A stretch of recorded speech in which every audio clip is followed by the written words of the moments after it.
Welcome back to Keep It Real Boxing. Welcome back to another edition of Fight Night Rewind. Okay, so let's get started and let's start talking about all the action from this weekend. Now, I want to start with Daniel Jacobs versus Sergiy Derevyanchenko. As you know, they were fighting for the vacant IBF middleweight title, which was stripped from Triple G because Triple G chose not to fight his mandatory challenger after the Canelo fight back in May fell through due to Canelo obviously failing a drug test, and that mandatory challenger was Sergiy Derevyanchenko. Now I'm not going to lie, I didn't know too much about Sergiy Derevyanchenko.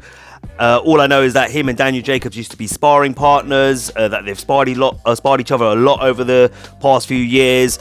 I've heard Derevyanchenko is a good fighter, but I've never actually watched him fight myself. This was the first time me watching. And I have to admit, I was kind of impressed by Sergiy Derevyanchenko, and I definitely would watch him again. I definitely feel, you can see my scorecard as always, guys, at the bottom of the screen. And I felt the first 6 rounds or so were pretty even between these two guys. And I felt from the 6th round onwards, I felt that's when Daniel Jacobs' experience and his class started to show through. Like I said, the first 6 rounds I saw quite even between these two guys. Daniel Jacobs obviously got the knockdown in the first round. I felt Derevyanchenko came back well in the second and the third. He came back well from that knockdown. I felt he applied, in those 2 rounds, I felt he applied good pressure, pushed Daniel Jacobs back, used his aggression effectively to open up Daniel Jacobs' defenses and land clean scoring punches and combinations, forced Daniel Jacobs to move around the ring a lot, backed him into corners, backed him into the ropes, applied good pressure, and he was definitely effective with his approach. Jacobs came back in the 4th. I felt I gave another round to again Derevyanchenko in the 5th round, and then at that point, I had the fight, the scorecard was even. And then I felt round 6, 7, 8, and 9 all went to Daniel Jacobs. I felt he showed his class, his experience, his world-class abilities, his skill sets in that. Good counter-punching, started to find his rhythm, started to feel more comfortable. I felt Derevyanchenko looked a bit uncomfortable in those rounds. He definitely felt like he was fighting under pressure, like as if he knew he was starting to lose the rounds and starting to lose the fight. And his work was a bit panicked, if that's probably the best word to describe it. And Jacobs played off that beautifully and started to impose his will on Derevyanchenko in those rounds that I just talked about. But Derevyanchenko didn't give up. He showed that he was there as a contender, a serious contender. He was there to win a world title. He was there to compete, because in the 10th round I felt he came back really well. I felt he dominated Jacobs in that round personally. I think Jacobs had moments of success, but I think Derevyanchenko definitely was more effective with his aggression and his pressure, and I felt that was his best round in since like the 5th round of the fight. Had a lot of success, landed a lot of punches, landed a lot of good combinations, really made Daniel Jacobs feel uncomfortable in that 10th round, in my opinion. The 11th round went back to Jacobs. I felt Jacobs took control of the fight again, and then in the 12th round I felt it was a close round, but I just edged it to Derevyanchenko, so I scored it 115-112 in Jacobs' favours in the end, and 2 of the judges scored it that way as well, and 1 of the other judges scored it to Derevyanchenko, so it was a split decision win. But look, really good fight. I would definitely like to see Derevyanchenko again. He's definitely, I can see why Triple G avoided him now. Really, he is a good fighter. Congratulations to Daniel Jacobs as well on picking up the IBF belt at middleweight, and we're just gonna have to wait and see what's next for Daniel Jacobs. He's talking about Canelo. Could we see Charlo? Who knows? Let's wait and see though. Okay, so on to one of the undercard fights. It was the opening fight of the night on that HBO card between Heather Hardy and Shelly Vincent. Now, I was really looking forward to this rematch. When they first fought on the Spence Leonard Bundu undercard, that was a really great fight. They went back and forth with each other. It was just a great, exciting, action-packed fight, and I knew the rematch would be the same, so I was kind of excited to see this rematch, and I'm glad that HBO finally decided to put it, to televise it, because originally they weren't gonna. Look, great fight. I didn't actually do a scorecard for this one. I kind of just watched it and kicked back and enjoyed it. But I definitely feel the first 6th round between these two ladies was pretty much even. I felt, Heather Hardy, she looked like she was struggling to kind of work out Shelly Vincent. Shelly Vincent, very aggressive. She's not probably the most I suppose, intelligent boxer out there in terms of ring intelligence. She kind of just comes out and plows forward and throws punches and, you know, looks to cause damage and dominate her opponents through sheer pressure and aggression, whereas Heather Hardy's a bit more of a boxer, and in those first 6 rounds, you know, if you go back and watch the first fight, Heather Hardy used her jab really well, and in this fight, for some reason, in the first 6 rounds, she just couldn't find that range and that distance and use that jab to be able to keep Shelly Vincent away. So the first 6 rounds were very close in my opinion. But in the second half of the fight, you know, Heather Hardy started to find her rhythm, find her distance, you know, get that range that she needed, started to utilize the jab a lot more. What she wasn't doing in the first half of the fight was that she wasn't taking that little, every time Shelly Vincent would come forward, you know, she would either stay exactly where she is or move forward herself. What she needed to do was take that half step back or that 1 step back to give herself that space, that room to use the jab and work off the jab. And that's what she started to do in the second half of the fight. Her corner was, was literally repeating to her over and over again, come on, you need to start establishing that jab and, you know, creating that distance. And exactly what she started to do in the second half of the fight. She made her adjustments, that little half step or that full step backwards every time Vincent would come forward and, you know, pop out the jab and work off the jab. I felt, you know, it was a little bit easier for Heather Hardy in the second half of the fight, because I feel Shelly Vincent probably gassed herself up by, by the second half of the fight. The first 6 rounds, I think Shelly Vincent, she came out so gung-ho, so determined to, what I could tell, looking to knock Hardy out, that Vincent, you know, she used up a lot of energy doing that in the first half of the fight, and it cost her in the second half of the fight, because I felt she slowed down, which made it a little bit easier for Heather Hardy as well to kind of gain control of the fight and start racking up the points. And that's exactly what she did in the second half of the fight. And I feel Shelly Vincent, you know, the tactics were wrong. I felt she perhaps should have probably paced herself a little bit better, because you know, the last fight went 12 rounds. There's no reason why this one wouldn't have, and you know, that kind of cost her in the second half of the fight when it comes to Vincent.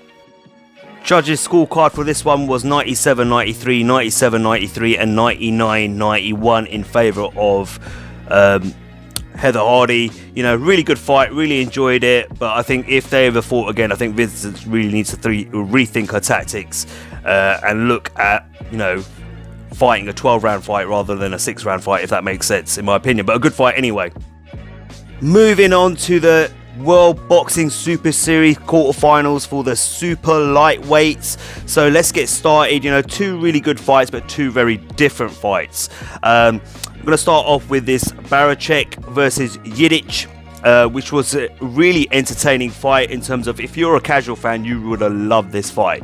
And I think you would end up being a big fan of Baranchyk and his style of boxing, no doubt about it. Baranchyk is one of these come forward, you hit me once and I'll hit you, you know, 3 or 4 times in return. You know, he's one of those fighters who's happy to take 1 or 2 punches to land, you know, 2, 3, 4 punch combinations in return. Not very accurate. I wouldn't say he's the most technically sound fighter, but he's effective because he's very aggressive and very powerful and very strong. Yiddich had probably problems with that because it was overwhelming for him, but he's a very good technical boxer. I'm not going to take anything away from him. I'd probably watch either one of these guys again, no doubt about it. But because of Barancyk's style, he's a little bit dirty as well. I have to admit, I'm not going to lie. There was, you know, a point where the referee had to take a point from him and also, you know, give him a few stern warnings about, you know, the way he was, the little things that he was doing there, you know, using the elbows, etc., and stuff like that, which are obviously no-nos when you're boxing professionally. But look, Baranchyk, you know, definitely, you know, he was, like I said, he overpowered Yiddich. That was the problem. He was overwhelming him. It was like every time Yiddich would land him with, you know, 1-2 combinations and nice counter punches, and he had his moments of success himself, Yiddich. But then Baranchyk, you know, he had this cast iron jaw and just kept coming back and applying more pressure, and he was just relentless. And I felt, you know, the pressure, etc., and the beating that he put on Yiddich just was too much in the end for Yiddich. Now, in the end, the referee had to kind of, the doctor, actually, the ring doctor called the fight.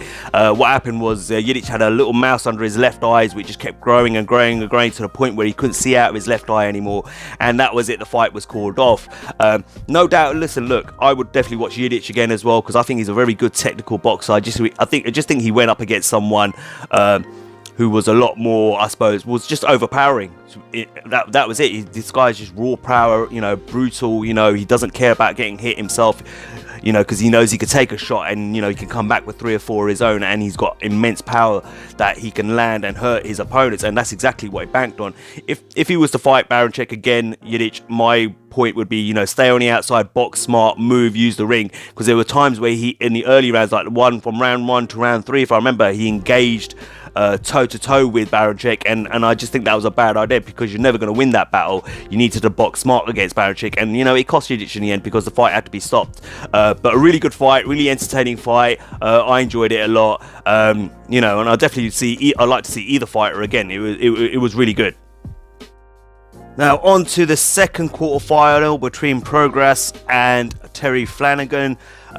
Look, what can I say? In my opinion, it was literally a shutout. You can see my scorecard at the bottom of the screen. The judges had this 119-108, 118-109 and 117-110, all in favour of Progress. And I don't disagree. I feel Terry Flanagan, the term I would use for Terry Flanagan in that fight was he was like a deer in headlights. Yeah. He just didn't know. He just didn't know what to do in there against Progress. He didn't know whether to commit. When he did throw punches, they were half. He was half in, half out when it went throughout the fight, in my opinion. And that was down to Progress himself, because really good feints, upper body movement. Great counter punching as well. He utilized the jab really well, and round by round, he just systematically took Terry Flanagan apart. There's not much more to say other than that. Flanagan, in my opinion, just was purely outclassed. He had his moments, but they were very few and far between. Progress put on a very good performance. A lot of people were questioning whether Progress has that ability to box for 12 rounds. After last night's performance against Terry Flanagan, who's a former world champion, of course, he's answered that question, that he can box, and he has a very high level of ring intelligence. Be interested to see how he gets on in the tournament as the tournament progresses now. But look, I just felt Terry Flanagan was out of his league against Progress. I think Progress put on a great, smart, intelligent boxing performance. I think it was round 11? I think it was round 11 where he really, or round 10 or round 11, I can't remember which one now, he really had Terry Flanagan in some trouble, and you thought he was going to stop him. But look, disappointed for Terry Flanagan, don't get me wrong, but at the same time, when you're going up against someone with those sort of skill sets, that kind of ring intelligent, the problem with Flanagan, he lacked movement himself. He was too stiff. He doesn't, when you're going up against a fighter of, where Progress, who has that ability, that movement, that, he also possesses the power as well in his punch. We know that. And showed he had a high level of ring intelligence. You're always going to struggle, and that's exactly what happened. And it wasn't a good night for Terry Flanagan. But shout out to Progress. He did really well. I really enjoyed the fight. A good technical performance, really, and outclassed Terry Flanagan, in my opinion. Okay, on to the last fight. I kind of want to talk about, Pulev versus Hughie Fury. In a final eliminator, IBF eliminator for Anthony Joshua's heavyweight title. I'm not going to lie, not the greatest of fights, as you can imagine. I felt Hughie Fury kind of let himself down a bit in that fight. The first couple of rounds, I felt, he was doing really well. And then, it just felt like Pulev's experience, should I say, started to shine through.